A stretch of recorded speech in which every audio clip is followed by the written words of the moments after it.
Hello everyone, welcome to CADers Presents AutoCAD Workshop 2023. আমি প্রতীচি এবং আজ আমরা দেখে নেব ডে 3 এর ক্লাস ওয়ার্ক 1 এর সলিউশন।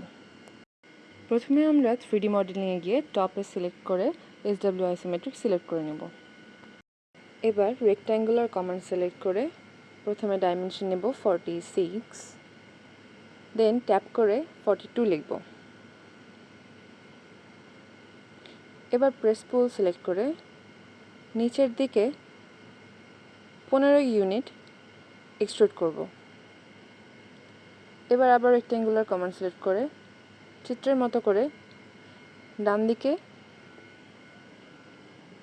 8 এবং 42 ডাইমেনশনের একটি রেক্ট্যাঙ্গেল এবং বাম পাশে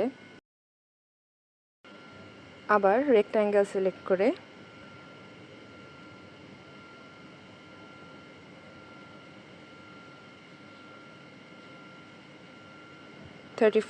এবং 5 ইউনিটের আরেকটি রেক্ট্যাঙ্গেল আঁকবো। এবার মিরর করব। কিবোর্ডে মিরর লিখে মিরর সিলেক্ট করে প্রথমে অবজেক্ট হিসেবে রেক্ট্যাঙ্গেলটা সিলেক্ট করব। এবার একটি রেফারেন্স লাইন লাগবে, সো ডান পাশে রেক্ট্যাঙ্গেলের মিড পয়েন্ট থেকে এই পাশে মিড পয়েন্ট পর্যন্ত সিলেক্ট করে মিরর করে নেব। এবার প্রেস পুল সিলেক্ট করে রেক্ট্যাঙ্গেলগুলো যথাক্রমে 74 এবং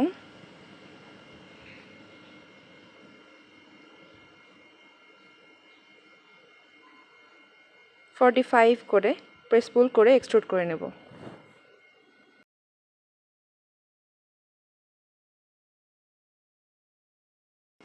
এবার লাইন কমান্ড সিলেক্ট করে 45 প্রেস পুল করা রেক্ট্যাঙ্গেলগুলোর আড়াআড়ি দুটি পয়েন্ট সিলেক্ট করে আড়াআড়ি একটি লাইন এঁকে নেব। এবার প্রেস পুল নিয়ে উপরের ট্রায়াঙ্গেলটি প্রেস পুল করে এক্সট্রুড কাট করে নেব। এবার লাইন কমান্ড সিলেক্ট করে লম্বা রেক্ট্যাঙ্গুলার অবজেক্টটার মিড পয়েন্ট থেকে ডান পাশে 9, এবার নিচের দিকে 12 এবং ডান দিকে এন্ড পয়েন্টে আবার শুরু পয়েন্টটিতে আড়াআড়িভাবে যোগ করে দেব। এবার অপ্রয়োজনীয় লাইনগুলো সিলেক্ট করে ডিলিট করে দেব। আবার মিড পয়েন্ট থেকে নিচের দিকে 20 ইউনিটের একটি লাইন আঁকবো এবং এন্ড পয়েন্টে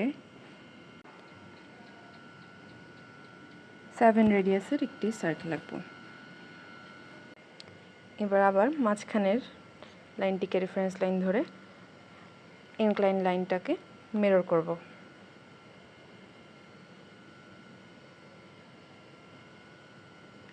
মিরর করা হয়ে গেলে মাঝখানে লাইনটি ডিলিট করে দেব।